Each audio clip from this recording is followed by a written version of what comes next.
కిరణముల ఉదయాత్ముని గని అది పండిన తీయని పంటను పొడు సూర్యమండలము పట్టి తినాలని వీళ్ళూడే తన దేహం మాటున రవి మరుగై జగము చీకటై పోగా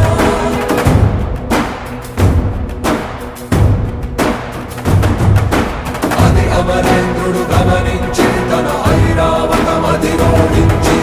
ఆంజనేయుని సమీపించి తన వజ్రాయుధమును విసరగా అది పవన నందనుని హనువుని తాకా చిందిన రక్త బిందువే విద్యుద్వేగంతో ధరణి స్థలి వంద